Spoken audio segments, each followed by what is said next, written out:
Are you overwhelmed by motherhood and barely keeping your head above water? Are you confused and frustrated by how all the other moms make it look so easy? You can't figure out how to manage the chaos in your mind, your home, or your family. I get you, mama. Parenting with ADHD is hard. Here is your permission slip to let go of the Pinterest-worthy visions of organization and structure fit for everyone else. Let's do life like our brains do life. Creatively, lovingly, and with all our might. When we embrace who we are and how our brains work, we can figure out how to live our lives successfully and, in turn, lead our families well. At the end of the day, we just want to be good moms. But, spoiler alert, you are already a great mom. ADHD does not mean you're doomed to be a hot mess, mama. You can rewrite your story from shame spiral to success story. And I'll be right here beside you to cheer you on. Welcome to Motherhood in ADHD. Hey there, Successful Mama. It's your friend, Patricia Sung. While I am on break for the next few weeks, I am bringing you some friends. This is my Best of Friends episode, and these are all interviews that I've done for other people's podcasts.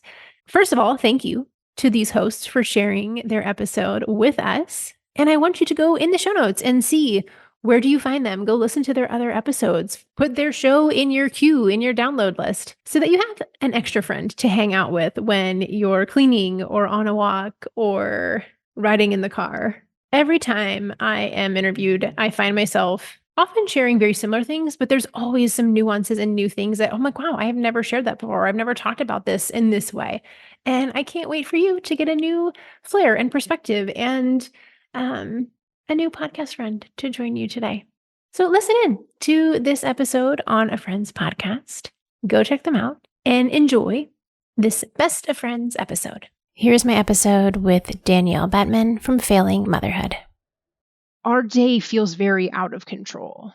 Like if you're the person who says like, well, I don't know, I just went from 0 to 100, or my kid just went from 0 to 100. Ma'am, no, you did not.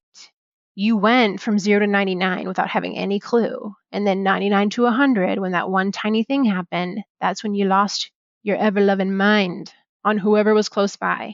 It's because we weren't aware of what happened from 0 to 99.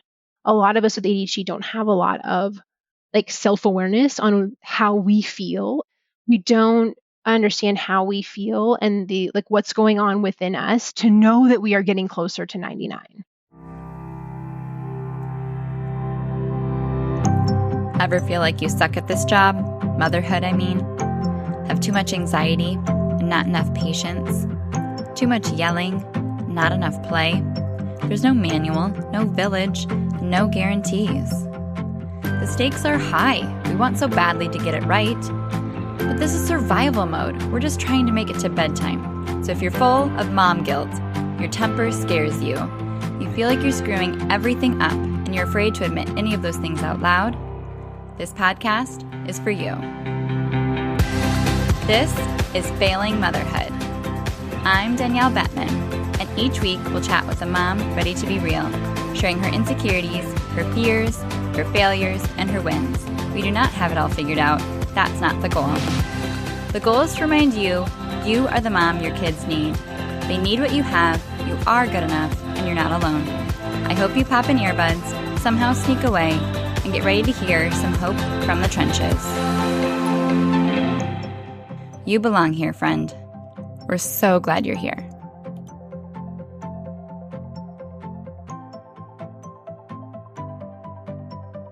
Hey, it's Danielle. If you've been here a while, you know I specialize in supporting parents whose child struggles with things like emotion regulation, impulse control, high highs and low lows, high levels of sensitivity, sensory preferences, some anxiety and or demand avoidance, and yet remains relatively high functioning in school while falling apart at home, holding everyone hostage to their mood where it's their way or the highway. If you feel like your child fits that bill and is strong-willed, they got those traits from somewhere, either you or your partner. So whether you've been diagnosed with ADHD or have related to the memes, have a child that is diagnosed with ADHD, or just know you struggle with things like emotion regulation and anxiety yourself, this episode is for you. Patricia Sung helps moms with adult ADHD work with their unique brains and get their ish together one step at a time and feel more confident running their family life. She hosts the podcast Motherhood and ADHD, encouraging moms with practical strategies and relatable missteps. She's a hobby-hopping, anxious adventurer willing to try almost anything once. A Midwesterner at heart, she now lives in Houston with her husband and her 2 young sons.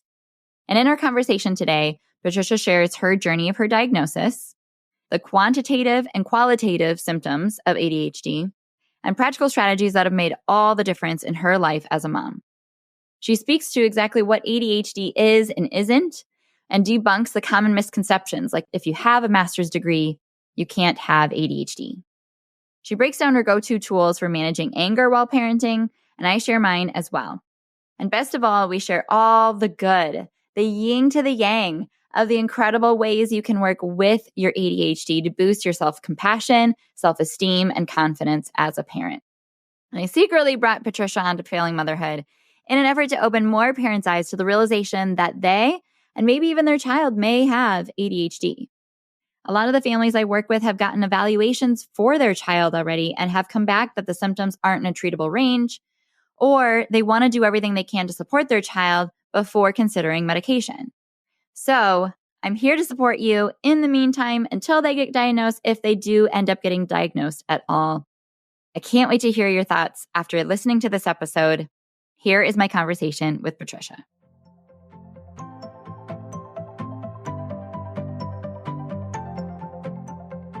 Welcome to Failing Motherhood. My name is Danielle Bettman, and on today's episode, I'm joined by Patricia Sung.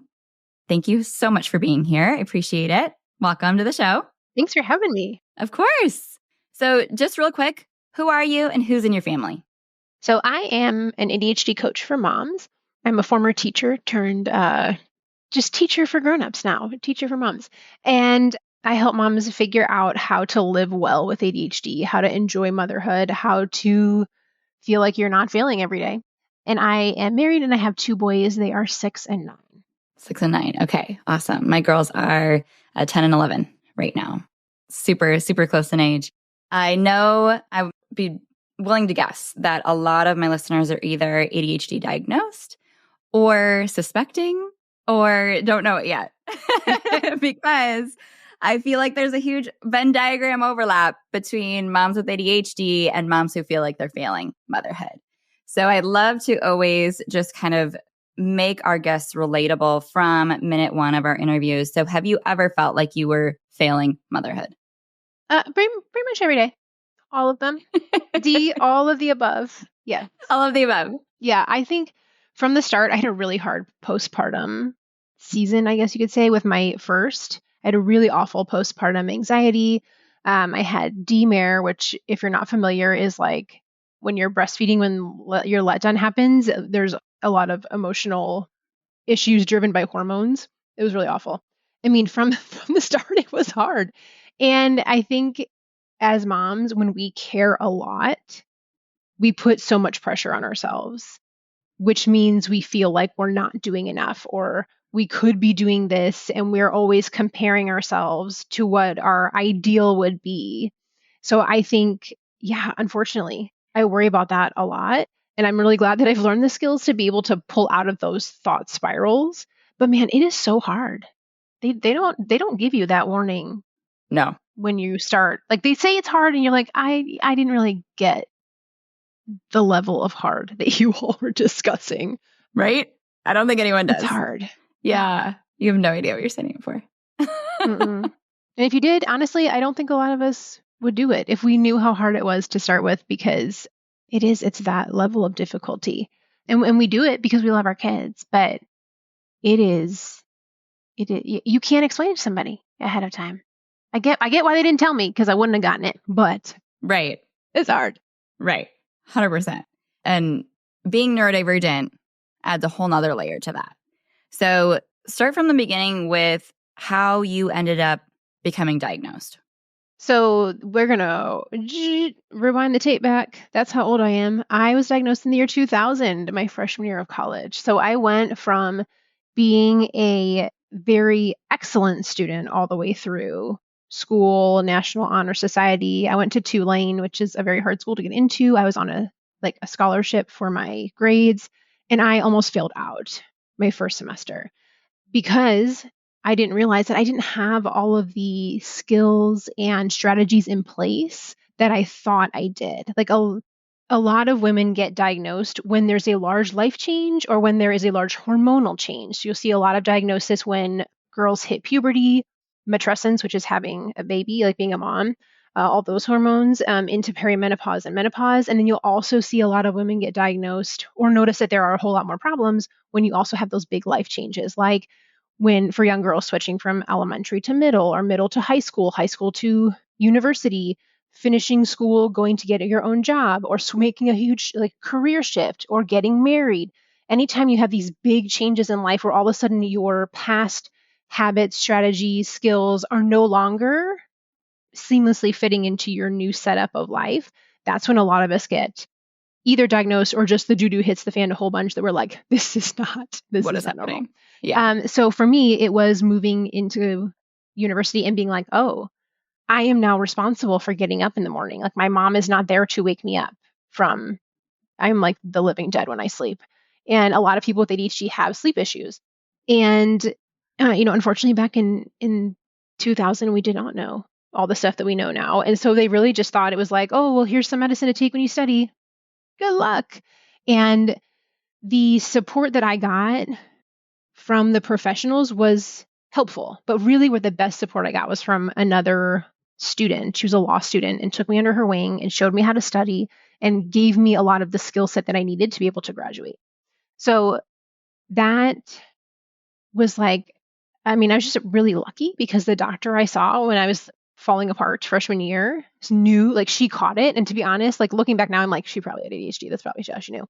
But she caught that I had the pattern of issues that made sense. And she's the one who sent me to the Student Learning Center to get diagnosed. So I've taken all that over the years and applied it to when I used to be a teacher, I used to teach middle school, and pulling all these pieces together over the years and being like, oh, that's also related here. And this comes together here, and pulling that all together that now I can I can really help moms now because I have the background of one, I've known about my ADHD for 24 years. Being a teacher, helping people learn about it, having done coaching training, you pull it all together and it's like, oh, okay, we can actually take all these skills and put them together into something useful so that we can live well. But when you don't know what's going on and you're not diagnosed or you don't get diagnosed until you're in your 30s or 40s, it really is a rough journey along the way. Because I'm thinking back, I'm like, oh man, 13-year-old Patricia just could have been so much more supported had we known. But nobody knew to look for that, in the 80s and 90s. Especially in girls. Mm-hmm. For sure. So before we get too ahead of ourselves, will you just go ahead for those that are less familiar, just define ADHD and some of its presentations and symptoms? So ADHD is a medical diagnosis, and very unfortunately, it is called attention deficit hyperactivity disorder. And there are there's two different types, but then there's the combo. So you have your hyperactive side, which is the people who present more in an outward way. So if you want to get real technical, you can go look up the DSM-5. That's the book that psychiatrists and doctors use to diagnose. And it gives you a list of symptoms. And it's you have to have at least 6 of these, and they have to be present since childhood. And then you are hyperactive. And it's things like that's the typical picture that we have of the 5-year-old boy who's bouncing off the walls and keeps talking and all that. That's the hyperactive thing that we stereotypically look at. So that's one side. The other presentation is inattentive. And that's where I say that the hyperactivity is inside, where your mind is the hyperactivity part. So this can show up as being disorganized, having trouble prioritizing, that you're constantly worrying about things or just feeling like you're behind all the time. The actual symptoms list is all quantitative things that they can measure. So things like you lose your keys a lot. We can measure how often you lose your keys. Where we don't see the clear description is in the qualitative things. So for example, a lot of women with ADHD or people who have an attentive type tend to be very anxious and have a lot of intrusive thoughts and like a lot of panic attacks and things in that area that are like harder. It's harder to measure somebody who's anxious. So this is the like caveat of this checklist is like, it's all has to be things that scientists can measure for them to put it on here. Then we can have those two together called combined type. So you are both hyperactive and inattentive. Generally speaking, women tend to lean more towards inattentive, but that's not to say that there aren't also males who have inattentive, and there's not to say there aren't females who have hyperactive or combined. Like it's just it's more frequent on one side or the other, but we all, like anybody can have any one of them. There's no division on like race or class or socioeconomic background or culture or geography. Anyone, anywhere can have ADHD and it can present in any of these formats. Now, I have a check sheet on my website that you can download that I call it like my like real life symptoms. So like when they say that you're disorganized, what does it actually look like as a mom or as a woman? As opposed to like, oh, well, yeah, I mean, I do lose my keys quite often, but like, how do we show up like when it says like you have trouble prioritizing? A lot of times that gets kind of like lost in the mud. It's like having trouble prioritizing means like, you walk into the laundry room and you're like, ooh, I forgot to put that stuff in the dryer. So you start putting the stuff in the dryer and you're like, oh, I don't have any hangers. And so before you finish putting it in the dryer and turning it on, you go get some hangers. And when you get there, you're like, oh man, I forgot to make the bed. And you start making that prioritizing where your brain just picks whatever it sees first. That's not prioritizing in the way that you want. It's just prioritizing by what showed up next. So it's these kind of ways that when you go to your assessment appointment and you're asking your doctor, like, I think I have ADHD. And they're like, well, or, how disorganized are you? And you're like, well, you know what? I'm very good because I have all these systems in place to make sure that my kids' permission slips are turned in and that I put lunch money on the card. And like, you think about all the things that moms are responsible for. And so then they'll be like, well, you're not very disorganized, so you must not have ADHD. And that's not true. The question I ask is, well, if I took all your systems away, how would you do with that? And if that just makes you want to vomit, right?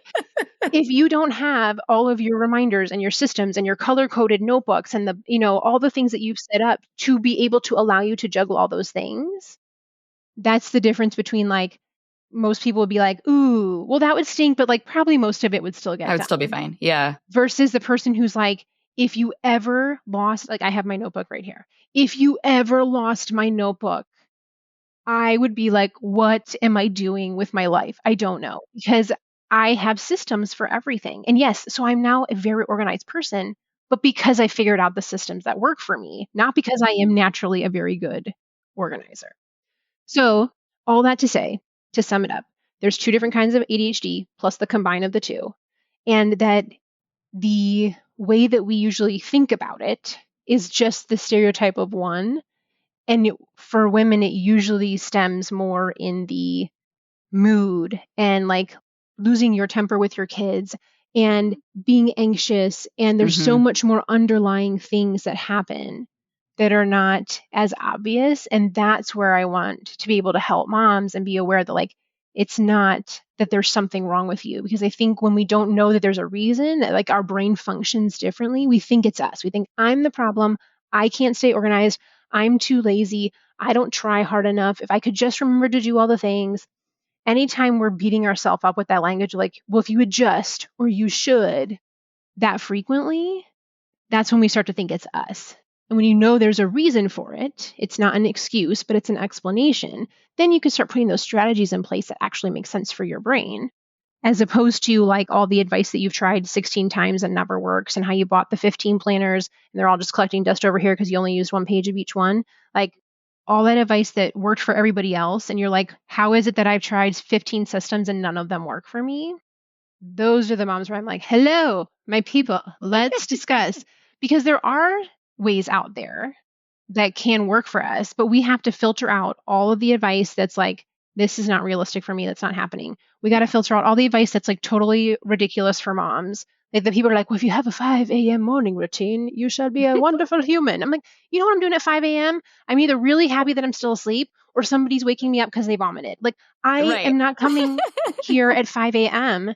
to do sunrise yoga because there's a toddler like, I'm hungry, ma, I'm hungry.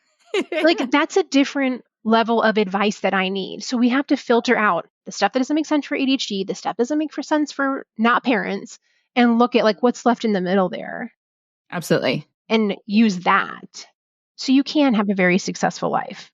But don't listen to all those people that don't know what they're talking about. That's basically what I do with parents with some type of neurodivergent kids who, whether they're diagnosed or not, they need to unlearn a lot and take all of the well-intentioned advice and unsolicited advice that they're getting and throw it in the garbage and find what actually works for their family and their kid. And that is no small feat, but an absolute breakthrough when you can finally name and feel comfortable and confident with what does work so that you can feel like you can like nicely nod at everybody else's advice and like, you know, take it with absolutely a grain of salt or not at all.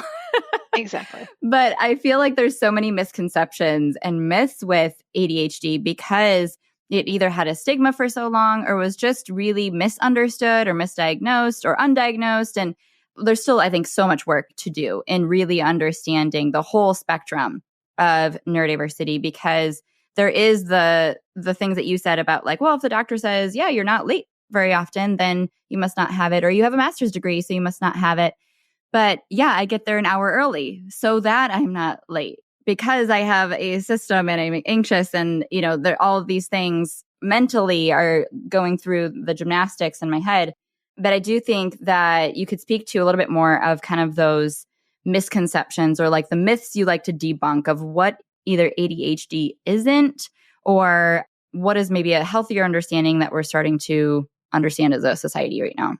I mean, I think you hit a lot of the nails on the head there where it's like, there's so many things that people say like, well, just you have this, so you must not have ADHD, or you can do this, so you must not have ADHD. So like you said, if you have a master's degree, I know a whole lot of like lawyers and doctors and very extremely successful entrepreneurs who have ADHD because they have figured out how to make it work for them. I would argue most entrepreneurs have ADHD. I will not take that bet because that is a true statement. Yep. Like, I mean, I would bet it's north of like 80%, maybe 90%, because we are the big picture people. We think outside the box. We are willing to take more risks than other people.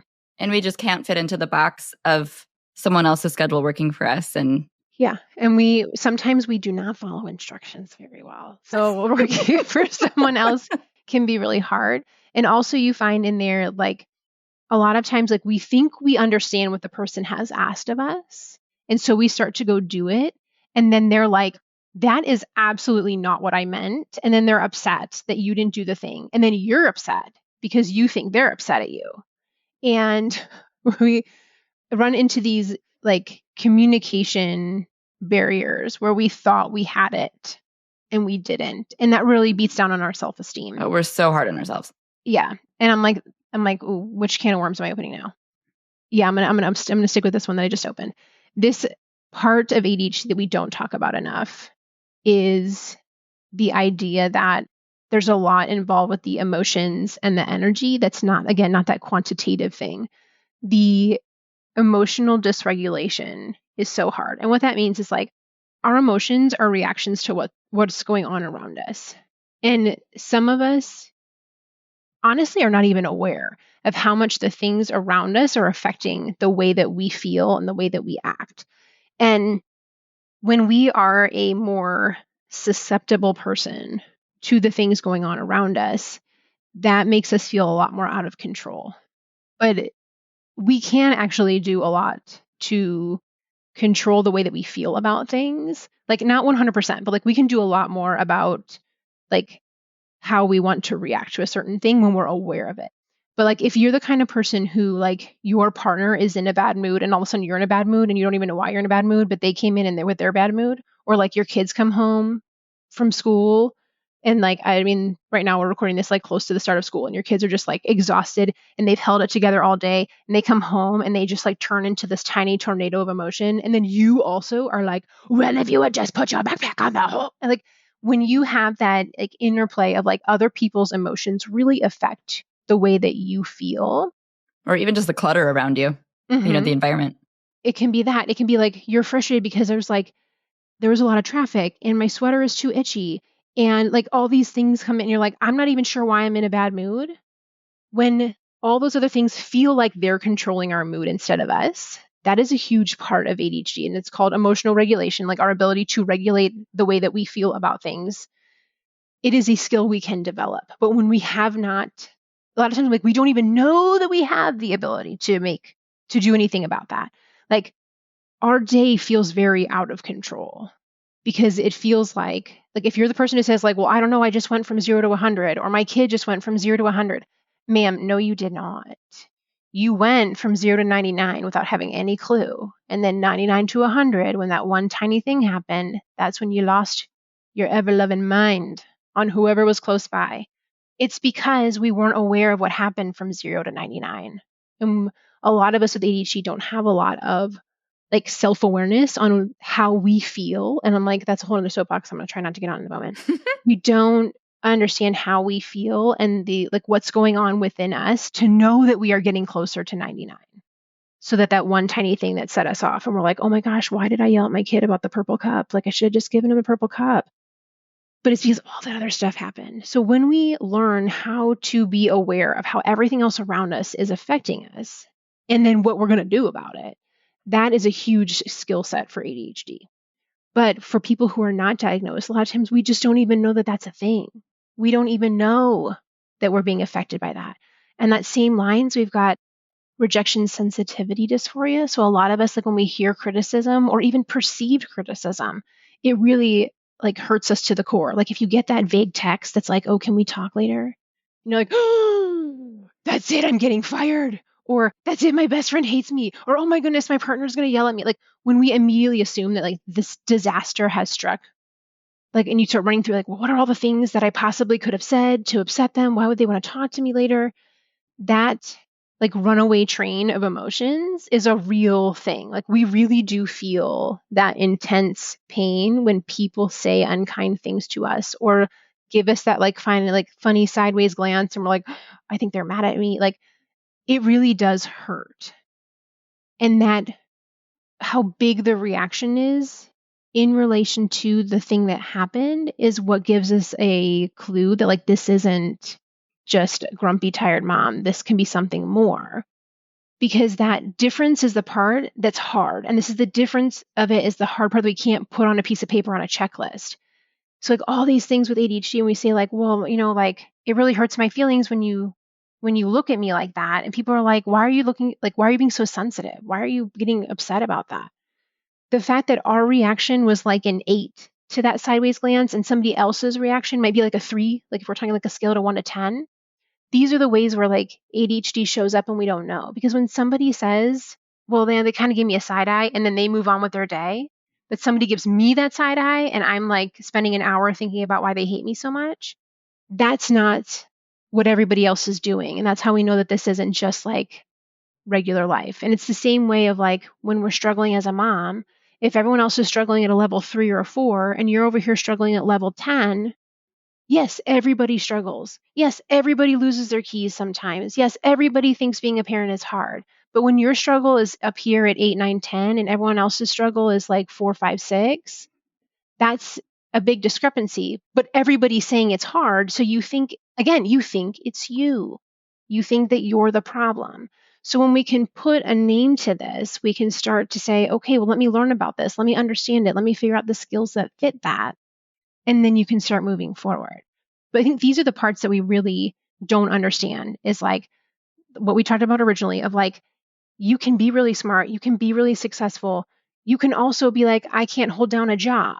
That dichotomy of it not making sense, that's a red flag. We're like, I can hear, like I've had my podcast for 5 years and I can put out a weekly podcast for 5 years. And yet still I'm like, did I do laundry recently?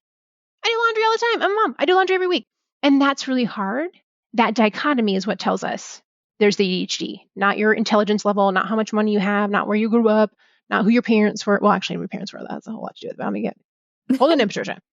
And then the second part is those things that we don't have on paper, things like the emotions, things like the reactions to criticism.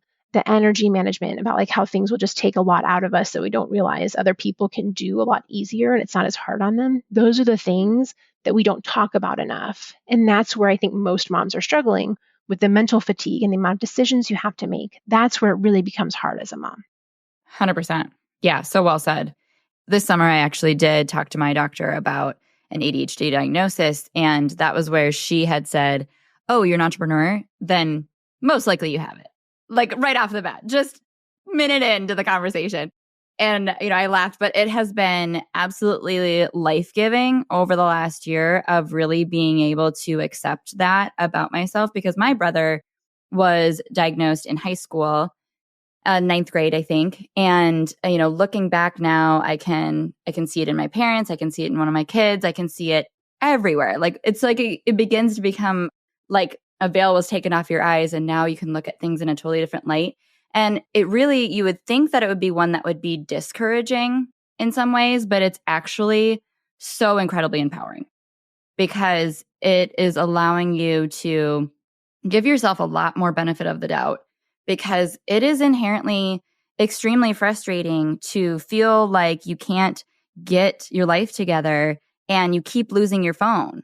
And you set it on like a random counter in the laundry room and, spend 3 hours tracking it back down again. Because you take it off vibrate. Yep.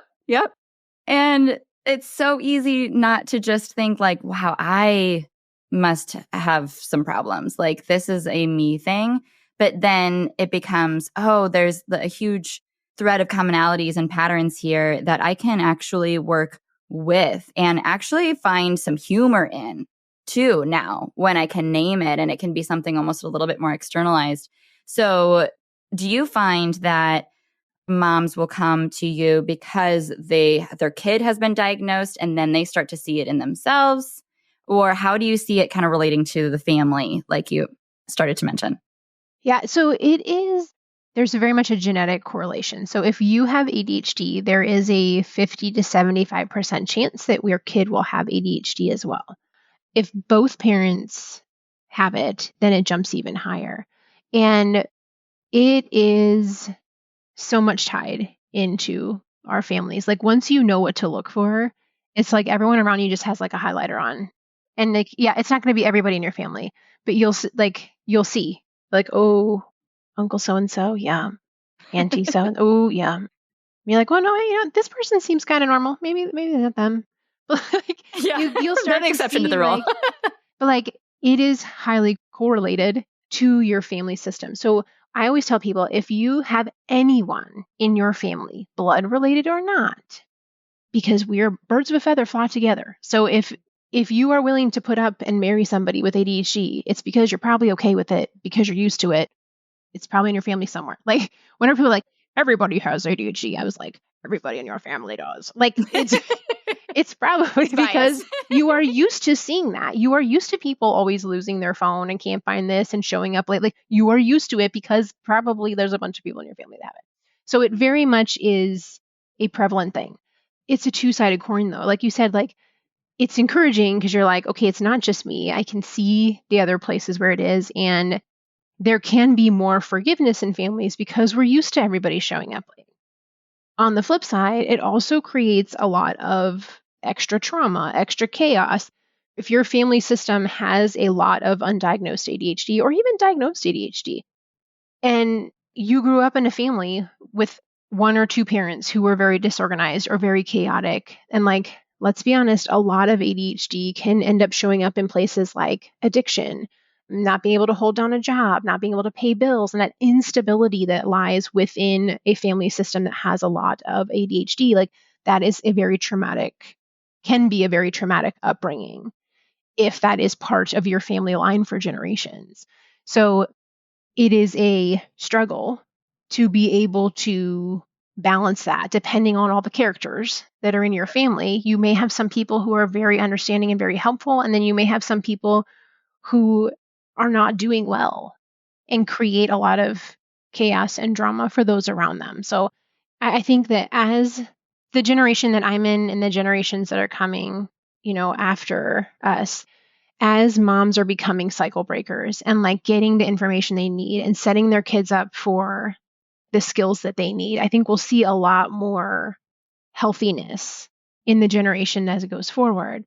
But like this is another layer of difficulty on top of trying to take care of yourself, and then also like wanting your kids to have a stable upbringing that is they have the skills to do well in their school or their job or, you know, their relationships, because ADHD very much impacts your relationships, your finances, everything. Being able to create more stability in your life so that your kids have more stability and being that generational cycle breaker is a lot of responsibility and effort on top of all the things that we're doing.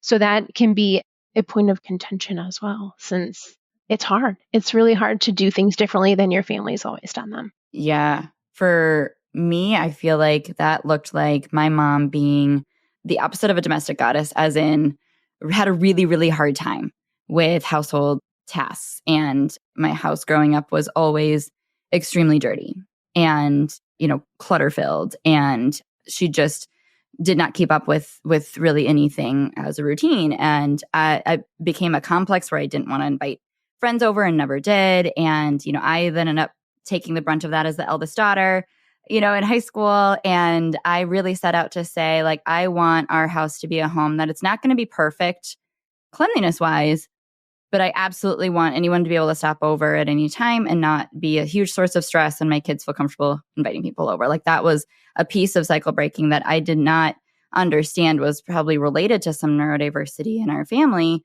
you know, for years and years and years later. But that just was one of the obvious things to me. For my husband, hyperactivity growing up as a kid became what he wanted to do differently as a dad, where he really wanted to set out and say, hey, like, this is really important to me to stay calm and to be able to let my kids be kids and, you know, not have these sensory things like fly off the handle and control me. And so that's been really important to us to set out and kind of not only understand that, but empower ourselves with, well, how are we going to do that? Because, you know, you can't just have a wish and a prayer and an intention. Yeah, you can't wish it there. No. It didn't work like that. I wish it did, but it doesn't. I wish. Anxiety can be debilitating, and oftentimes it's obvious. Stage fright, heights, claustrophobia, panic attacks. But anxiety can also be subtle.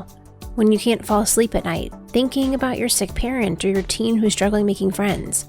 It can be helicoptering around your toddler at the playground, or not listening to your partner because you're in your mind spiraling about your kid's school struggles. People with ADHD can hyperfocus on these worries to the point where your worry takes center stage. But what you really want to be is present in the moment, more carefree, feeling lighter, having that space and the freedom to be the fun mom that you thought you would be. If you're ready to feel more relaxed and calm every day, join me in my upcoming event, the ADHD Anti-Anxiety Workshop. In less than an hour, I will teach you 3 ways to stop anxiety in its tracks. It's time to let go of the grip anxiety has on your happiness, and for you to step into the main character role of your everyday life. Cherry on top, it's free. For now. It will be a paid course shortly after, so sign up while there's still no charge. Head over to patriciasung.com/workshop and sign up for this event. Now, if it is after the event, still head over to that link. It'll have the information on how to get the workshop and see whatever new workshop I have coming for free. Again, that's patriciasung.com/workshop. It's time to say no to worrying. The workshop is taking place on January 23rd, that's a Thursday, at 11 a.m. Central, which is noon Eastern. What have been some of the things that have been game changers for you as a mom with ADHD? For me, like, when I look back, the anxiety has been one of the biggest themes and anger has been one of the biggest themes. So whereas I felt like I had accumulated a fair amount of like organizational skills and like keeping on top of that stuff, I feel like my mom did a really good job teaching me those things. But when it came to the anxiety, like, I did not understand intrusive thoughts before I had my oldest son, and going to see a psychotherapist who truly understood that and was very like judgment free. Like, side note, it's hard to find somebody that you really trust and you believe in. Like, please do your research, figure out what their background is. like they're humans too. And so sometimes it's not a good fit, and that's okay to say like, well, this didn't work out. Let me try someone else. Like it's same with like when you choose a partner, you can't just pick the first person that shows up. Sometimes that works out, but most of the time you have to do a little dating. So like having the skills of somebody qualified and expert to say like, how do we work through these anxious thoughts? How do we work through these intrusive thoughts so they're not controlling you? And how do you exit that thought spiral? I think that's been a really huge gift to me. And I think back to like, I wish that little Patricia had had those skills too, because I can see where that anxiety and that want for control, when I felt very out of control a lot, like had turned into an unhealthy coping mechanism. And then the second part for me has been like really working on my emotional regulation in terms of like my anger. And I know that when I start yelling at everybody, that's my clue of like, I'm not in a healthy place. I'm not in a good spot, and I need to get out my tools and figure out what I need to do about this in the moment. And then also to like back up and be like, how do I not get there again? So learning the emotional regulation skills, and like that's what I do in my coaching, is we mostly focus on what are these emotional regulation skills that you need to know in order to trust yourself, in order to have more control over your feelings, and being able to exit when things are getting bad, and also know what got you there in the first place, is daily work for me. It is effort every day. Like I won't lie and be like, oh, well, I learned these skills and now my life is great. It is significantly better, but it is a constant work of putting those skills into practice and being able to look at myself and say, I don't want to be angry mom who yells at everyone. So I know like this is my one skill that I'm going to do when I'm struggling. And for me, it's like, wait, hold on, before I'm going to say mine. Side note. This is also an ADHD characteristic. If all your thoughts come with parentheses, you're my people. Yep. I'm like, oh wait. And then I did another side note. Now I'm like, what was my original side note? Oh dear. Classic. I'm like, I must go. Oh, is that when we start to get triggered and we are very upset, our brain goes offline. Our logic system is not functioning. And you forget that you even learned any skills at all. You forget you have a toolbox. You forget that you know these strategies because your brain's not using its problem-solving abilities in your prefrontal cortex. It's like survival mode. The children are attacking, and you're in fight or flight. So you probably know a bazillion things. You've read all the books. You listened to the podcast. You went to the coaches and the therapists, and then you get in the moment and you're like, I am just yelling at everybody. Like I'm not even using all these things that I have learned along the way. So what we can do is just pick one and be like, this is my go-to thing. I'm going to do this one thing. And then if at some point it stops working, I will choose one other skill. But like, I just need one thing that when I realize I am either yelling at everybody, or I have disassociated and I have gone and hid in the bathroom, or I'm scrolling my phone because I can't deal with these children anymore. You need one skill to be able to get you out of that. And for me, it is tap up breaths. I don't want to count while I'm breathing, and I don't want to count when I'm mad. I don't want to count. I don't want to count anything. So when everyone's like, box breathing, and I was like, no, this isn't working for me. So I found the one that works for me, which is the tap up breaths. You take a deep breath in, and then when you think you're full, you add in a little extra, and then let it out slowly. So I don't have to count. I don't have to think about much. All I know is like, when I'm really struggling, this is my go-to thing. Love it. And if it's not working, I have my backup one. But like in the moment, you just need one skill to get you out of that. My other favorite, if you want to try it, that's really easy, is peripheral vision. Like if you just take a moment and kind of like lose focus of your, like what's in front of you, and try to take in what's on the sides of you in your peripheral vision, below, above, and take that in, that will allow your body to know like you're safe in this moment. There's no, tiger lurking in the background trying to attack you, even though, this angsty 15-year-old might feel like they're attacking you. It can give your body a moment to be like, okay, I am safe. And it gives you enough to back down a little bit to be able to try and access that logical part of you that knows you don't want to yell at your kids, or you don't want to be scrolling on your phone, avoiding life. Like having that one skill will allow you to get out of that moment. So for me, I look back and I'm like, being able to deal with all the anxiety, which is rooted in my ADHD. I definitely have anxiety, but it's because of the ADHD. And like, that's why a lot of women will get treated for anxiety or depression for years and like nothing ever seems better, because that's not the root. The root is something else. For example, ADHD. So when we treat that, then all of a sudden, all the anxiety and depression things start to get better because we treated the root. It's like, just like if you have a tree, if you have unhealthy roots, you're not going to get, there's no apples at the top because the roots are messed up. So like being able to gain the skills there has helped a lot.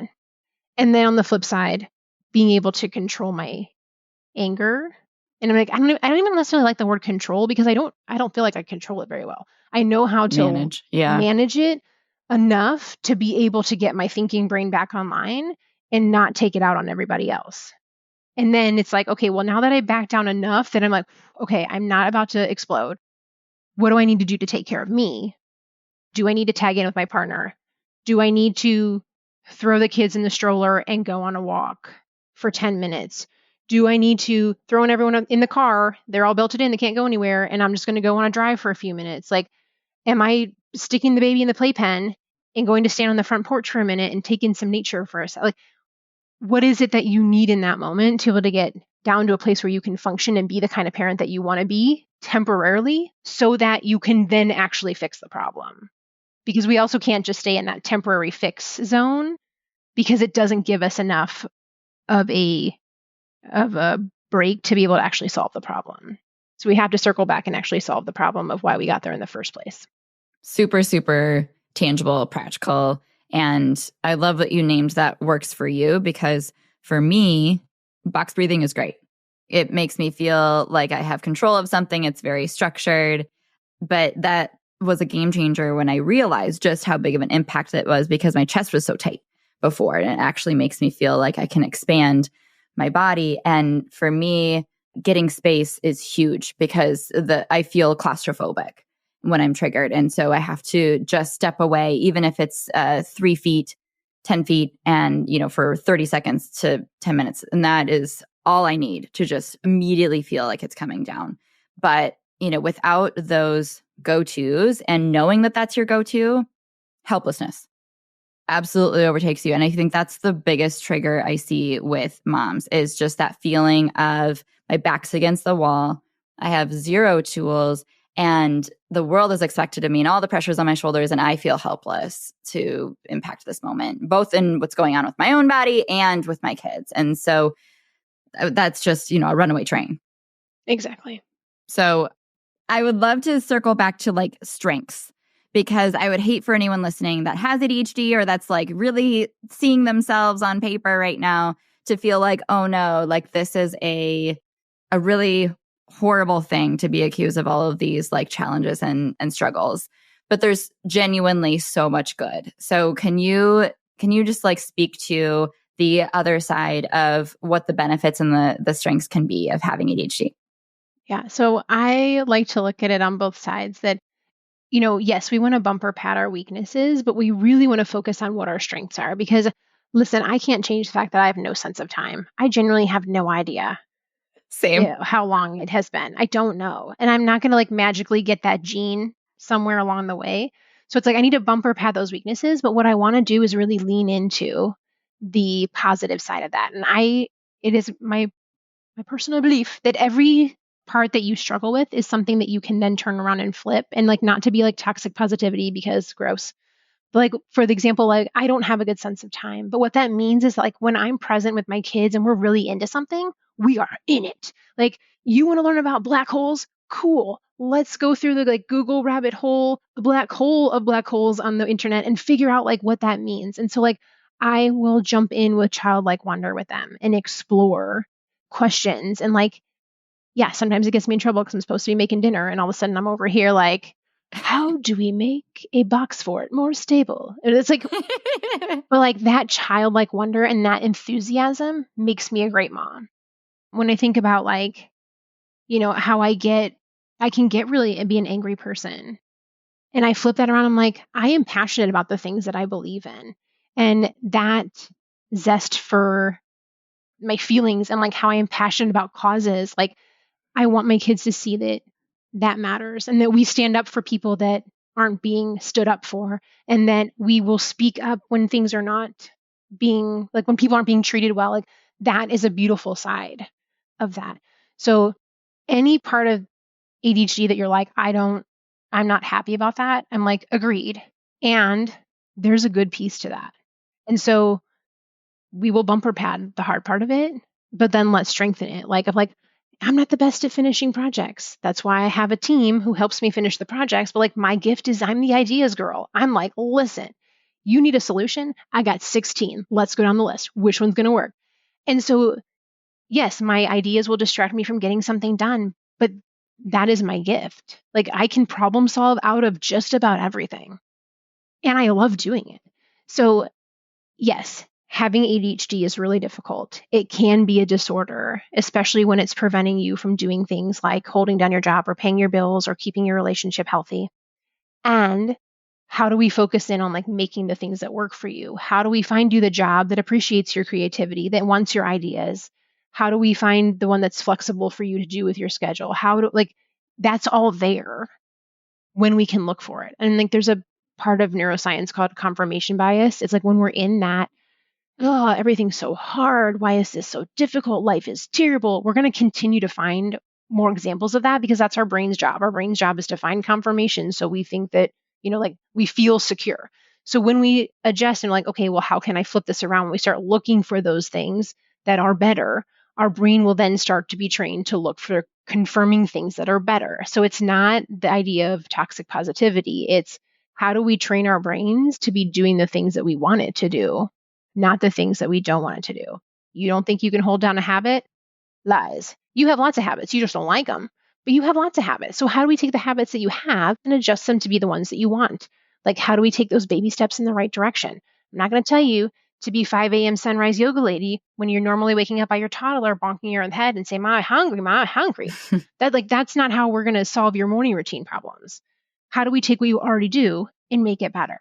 So it is possible to take any part of ADHD that's really hard and figure out how to use it to at least not to be a detriment and move it into a strengths view so that you're not always beating yourself up because it is hard.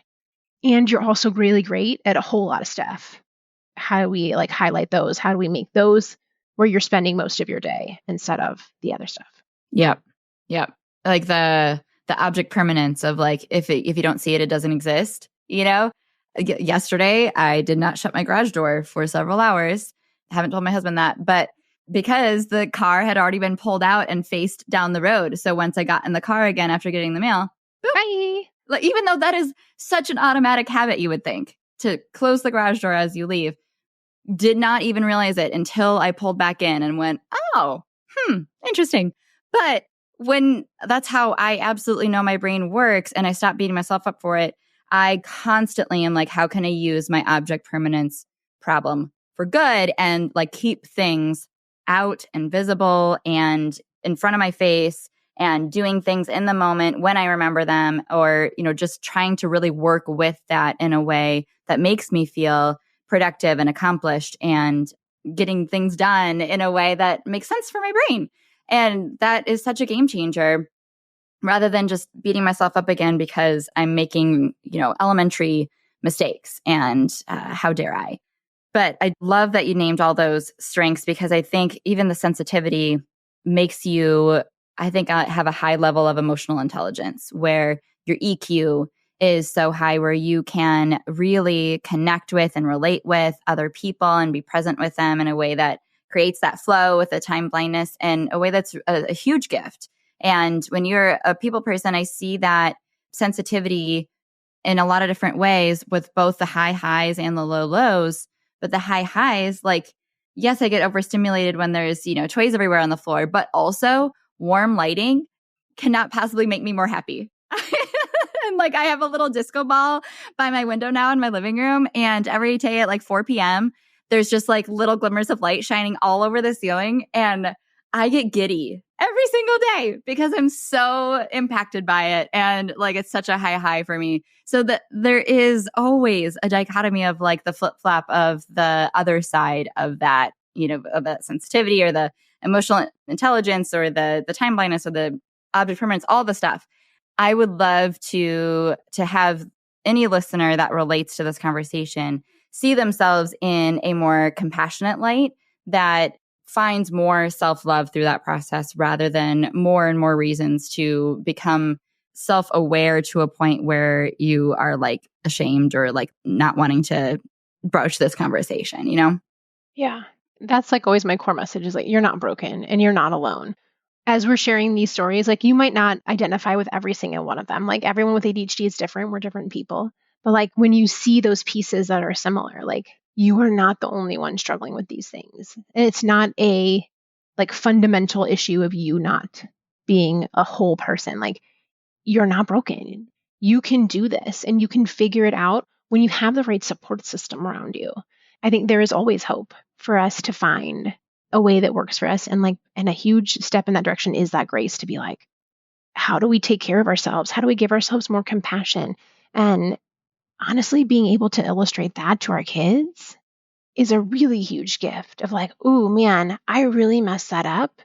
I'm going to forgive myself and I'm going to do this so that I can do something different next time. Like that's a really beautiful gift to give our kids too. So like they're watching us and like not to be one of those like, not to be those creepy, guilty people, all those Instagram reels. It's like, but like you have the power to lead your kids in a different direction. And it starts with us as the parent, as the mom to be like, hey, I'm going to do something about this. I'm going to take a tiny action step in the right direction so that I can treat myself with compassion and I can give myself grace and I can show my kids like, we're going to mess up. We're humans. We're not meant to be perfect. So what are we going to do with that? How are we going to react to that? How are we going to, own up for our actions and then move in the way that we want to move forward? But yeah, taking care of ourselves is step one. We can't take care of other people when we are falling apart. As much as we have tried, all of us moms, we have tried. It didn't work. Yep. Taking care of yourself matters so much. Yeah. Yeah. And those teaching moments that come from when I washed my headphones through the washer and dryer again for the second time and wanted to scream and punch myself in the face. That is a moment where I have the opportunity to show my kids how they should treat themselves when they are going to inevitably make those mistakes. And I didn't do it well for the first few minutes, but and it's okay to like own that too. And like we can take like, ooh, I was not kind to myself there. Let me try this again. And like us talking through what we're doing, like mentally, helps teach our kids how to do that. Like narrating it out and being like, oh, wow, I am really being a grumpy face and that's not okay. So I'm going to take a minute here and I'm going to do my breathing. And then I'm going to come back in about 30 seconds and we're going to try this again. Like narrating that through with them is how, like one of the ways that we can teach them how to do that. Because yeah, being a parent is difficult. So we will constantly be given opportunities to repair and to redo and to do things in the way that we want. That's the beautiful part about parenting. It's a lot of the same stuff every day. So if you want to try something different tomorrow, you have the opportunity. But it's not going to be like minute one, like changing the first word out of your mouth. It's going to be catching yourself down the road and then rerouting and then trying to catch yourself sooner the next time. That's what the realistic expectation of change should look like, of progress. And, I think that becomes a misconception too. And a lot of my clients is, well, I messed up again, because I started yelling. Well, yeah, you're going to yell. And then how long did you keep yelling before you kind of had that aha moment of catching yourself? That's what we're looking for. So being realistic in our expectations of ourselves and our kids is definitely a constant struggle, name of the game. For sure. Well, I feel like we could keep going, but I do want to wrap up. So will you share how listeners can connect with your work? Of course. I would love to have you. I have a podcast as well. It's called Motherhood in ADHD. And that's my website. And that's my handle on all the socials. But earlier I mentioned I have a check sheet of symptoms in real life. So you can go to my website. It's patriciasung.com/ADHD-symptoms. It's all lowercase letters and you can download that checklist. And once you get that, I send you the link to my toolkit, which has all my free resources in there. So, the skills that I offered earlier, they're in there too. There's just a plethora of I'm a teacher at heart, and I got lots of free stuff in there for you. So go download the checklist and go listen to the podcast. I would love to have you as part of our group. I think one of the most beautiful parts is that when you find the people who really get you, the community that we've created is really beautiful and forgiving. And they're the moms who are like, me too. Oh my gosh. And then you're able to, like, that's a huge piece of the forgiveness process, is to know that like the other moms are there and they understand and they're cheering you on. So yeah, no judgment, just solidarity. Yeah. All the nods. Yes. Oh, such a game changer. Amazing. And the last question I always ask every guest that comes on is, how are you the mom your kids need? It, to me, is, I'm a pretty strong Christian. Like, this is, God gave me these kids and he asked me to be the one to take care of them. So I have to trust that like they're mine for a reason. And like when I look at my oldest, he looks just like my husband and he's tiny me.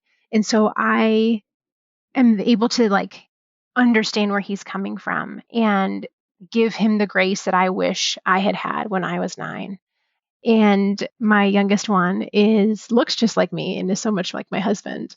And I am the best mom for him because I see the joy and the light that he has in him. I'm pretty sure he's an Enneagram 7. Like, he just has a zest for life and he always wants everyone to be in a good mood. And being able to see that and allow him to shine in the way that makes him most happy has been such a growth place for me, because I am an oldest daughter, Enneagram 1. Like, this is the way that is right. And really allowing him to be who he really is a gift that I'm really happy that I can give him. That's so awesome. Yeah, I love that.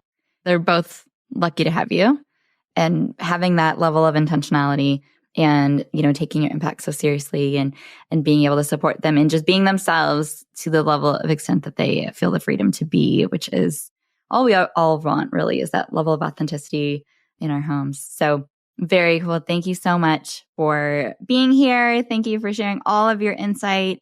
It was both insightful and practical. And I know so many of my listeners needed to hear this conversation where they had probably some aha moments. And I hope I was successful in my endeavor of convincing everyone I know that they have ADHD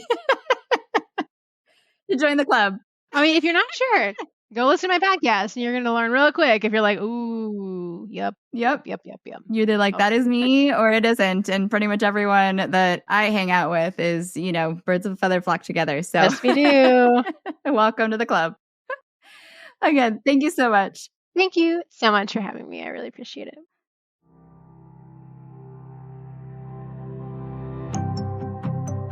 Thank you so much for tuning into this episode of Failing Motherhood. Your kids are so lucky to have you.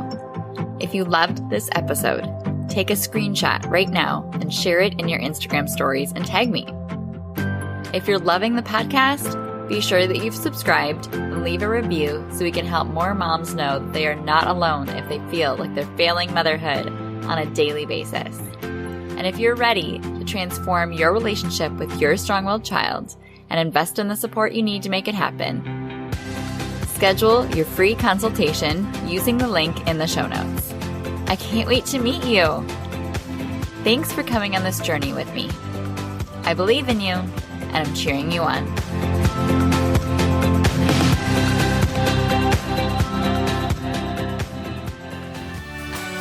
For more resources, classes, and community, head over to my website, motherhoodinadhd.com.